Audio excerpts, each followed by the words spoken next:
ലോകം ഒരു മഹായുദ്ധത്തിന്റെ വക്കിലാണെന്ന ഭീതി നിലനിന്നിരുന്ന പശ്ചിമേഷ്യയിൽ നിന്ന് തികച്ചും അപ്രതീക്ഷിതമായ ഒരു വാർത്തയാണ് കഴിഞ്ഞ മണിക്കൂറുകളിൽ പുറത്തുവന്നത്. ഇറാനും അമേരിക്കയും തമ്മിലുള്ള കടുത്ത സംഘർഷത്തിന് താൽക്കാലികമായി വിരാമമിട്ടുകൊണ്ട് പ്രഖ്യാപിക്കപ്പെട്ട രണ്ടാഴ്ചത്തെ വെടിനിർത്തൽ കരാർ ആഗോള വിപണിയെ അക്ഷരാർത്ഥത്തിൽ പിടിച്ചു കുലുക്കിയിരിക്കുകയാണ്. ഒരു വശത്ത് യുദ്ധഭീതി ഒഴിഞ്ഞതിന്റെ ആശ്വാസത്തിൽ അസംസ്കൃത എണ്ണവില കുത്തനെ ഇടിയുമ്പോൾ, മറുവശത്ത് സ്വർണ്ണവില സർവ്വകാല റെക്കോർഡുകൾ ഭേദിച്ച് വീണ്ടും മുന്നേറുന്ന വിചിത്രമായ പ്രതിഭാസമാണ് നാം കാണുന്നത്. സാധാരണഗതിയിൽ യുദ്ധ സാഹചര്യങ്ങളിലാണ് സ്വർണ്ണവില കുതിക്കാറുള്ളതെങ്കിൽ ഇത്തവണ സമാധാന ശ്രമങ്ങൾ വില വർധനവിന് കാരണമായത് സാമ്പത്തിക ശാസ്ത്രജ്ഞരെ പോലും അമ്പരപ്പിക്കുന്നുണ്ട്. കേരളത്തിലെ വിപണിയിൽ സ്വർണ്ണവില പവന് 1,12,000 രൂപ പിന്നിട്ടത് വരാനിരിക്കുന്ന വിവാഹ സീസണുകളെ എങ്ങനെ ബാധിക്കുമെന്ന ആശങ്കയും ഇതിനോടകം ഉയർന്നു കഴിഞ്ഞു. അമേരിക്കൻ പ്രസിഡന്റ് ഡൊണാൾഡ് ട്രംപ് ഇറാനെതിരെ നടത്താനിരുന്ന സൈനിക നീക്കങ്ങൾ 2 ആഴ്ചത്തേക്ക് നീട്ടിവെച്ചതായി പ്രഖ്യാപിച്ചതാണ് നിലവിലെ മാറ്റങ്ങൾക്ക് ആധാരം. ഇറാന്റെ സിവിലിയൻ അടിസ്ഥാന സൗകര്യങ്ങൾക്ക് നേരെ വൻതോതിലുള്ള ആക്രമണം നടത്തുമെന്ന് ട്രംപ് മുന്നറിയിപ്പ് നൽകിയിരുന്നു. എന്നാൽ അവസാന നിമിഷത്തെ തീവ്രമായ നയതന്ത്ര ചർച്ചകൾക്കൊടുവിലാണ് വെടിനിർത്തൽ കരാർ പ്രാബല്യത്തിൽ വന്നത്.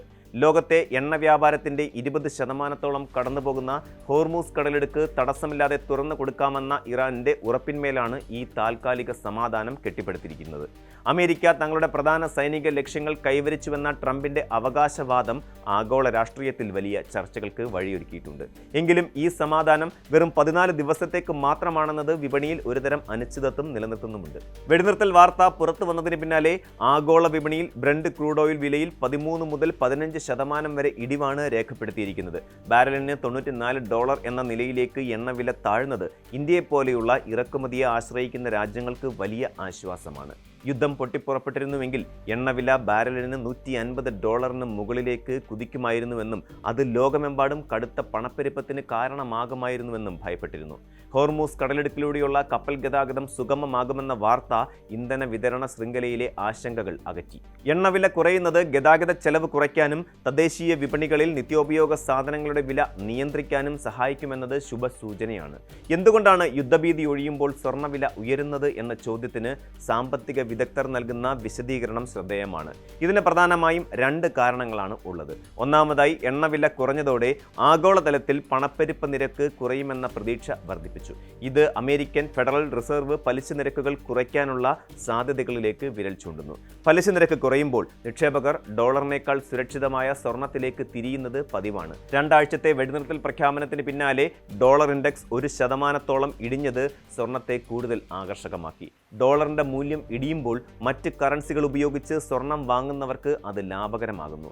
ഇത് ഡിമാൻഡ് വർദ്ധിപ്പിക്കുകയും വില ഉയർത്തുകയും ചെയ്യുന്നു. ആഗോള വിപണിയിൽ സ്വർണ്ണവില ട്രോയ് ഔൺസിന് $4,800 മുകളിലെത്തിയത് ഈ മാറ്റത്തിന്റെ പ്രതിഫലനമാണ്. ഇന്ത്യയിലെയും പ്രത്യേകിച്ച് കേരളത്തിലെയും വിപണിയിൽ ഈ മാറ്റങ്ങൾ വൻ ആഘാതമാണ് ഉണ്ടാക്കിയിരിക്കുന്നത്. ഒറ്റ ദിവസം കൊണ്ട് പവന് 3000 രൂപയ്ക്കടുത്താണ് വർധനവ് രേഖപ്പെടുത്തിയിരിക്കുന്നത്. ഗ്രാമിന് 14,100 രൂപയും പവന് 1,12,800 രൂപയുമായി വില കുതിച്ചുയർന്നത് സാധാരണക്കാരെ സംബന്ധിച്ചിടത്തോളം അപ്രതീക്ഷിതമായിരുന്നു.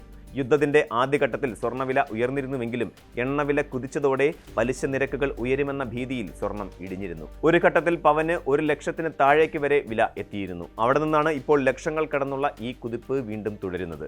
സ്വർണത്തിന് പുറമെ വെള്ളി വിലയിലും ഗണ്യമായ വർധനവ് ഉണ്ടായിട്ടുണ്ട്. ഇത് വരാനിരിക്കുന്ന വിവാഹ സീസണുകളിൽ കുടുംബങ്ങളുടെ സാമ്പത്തിക ആസൂത്രണത്തെ താളം തെറ്റിക്കാൻ ഇടയുണ്ട്. നിലവിലെ ഈ സമാധാനം എത്രത്തോളം സുസ്ഥിരമാണെന്നതാണ് ഏറ്റവും വലിയ ചോദ്യം. 2 ആഴ്ചത്തെ കാലാവധി കഴിയുമ്പോൾ ട്രംപ് ഭരണകൂടം എന്ത് നിലപാട് സ്വീകരിക്കും എന്നതിനെ ആശ്രയിച്ചിരിക്കും വിപണിയുടെ ഭാവി. വരാനിരിക്കുന്ന American consumer price index report വിപണിയിൽ വലിയ ചലനങ്ങൾ ഉണ്ടാക്കും. ഇന്ധനവിലയിലുണ്ടായ മാറ്റങ്ങൾ പണപ്പെരുപ്പത്തെ എങ്ങനെ ബാധിച്ചുവെന്നത് ഈ റിപ്പോർട്ടിലൂടെ വ്യക്തമാകും. ചുരുക്കത്തിൽ, ഭൗമരാഷ്ട്രീയത്തിലെ ഓരോ ചെറിയ നീക്കങ്ങളും ലോകത്തിലെ സാധാരണക്കാരന്റെ സാമ്പത്തിക ഭദ്രതയെ എങ്ങനെ ബാധിക്കുന്നു എന്നതിൻ്റെ ഉത്തമ ഉദാഹരണമായാണ് പശ്ചിമേഷ്യയിലെ ഈ വെടിനിർത്തലും അതിനോടനുബന്ധിച്ചുള്ള വിപണി മാറ്റങ്ങളും. സമാധാനം വിപണിക്കെന്നും ആശ്വാസമാണെങ്കിലും ആഗോള സാമ്പത്തിക ക്രമത്തിലെ സങ്കീർണമായ പരസ്പര ബന്ധങ്ങൾ വിലക്കയറ്റം പോലെയുള്ള വെല്ലുവിളികൾ ഉയർത്തുന്നുണ്ട്. യുദ്ധത്തിന്റെ നിഴലൊഴിഞ്ഞ ആശ്വാസത്തിനിടയിലും റെക്കോർഡുകൾ ഭേദിക്കുന്ന സ്വർണ്ണവില കുടുംബ ബജറ്റുകളെ സമ്മർദ്ദത്തിലാക്കുകയാണ്. വരും ദിവസങ്ങളിൽ നയതന്ത്ര നീക്കങ്ങളും സാമ്പത്തിക റിപ്പോർട്ടുകളും ഈ അനിശ്ചിതത്വത്തിന് വ്യക്തമായ ഒരു ചിത്രം നൽകുമെന്ന് നമുക്ക് പ്രതീക്ഷിക്കാം. ജാഗ്രതയോടെയുള്ള സാമ്പത്തിക ആസൂത്രണം മാത്രമാണ് ഇത്തരം അസ്ഥിരമായ വിപണി സാഹചര്യങ്ങളിൽ സാധാരണക്കാർക്ക് സ്വീകരിക്കാവുന്ന ഏക ഏക പോംവഴി.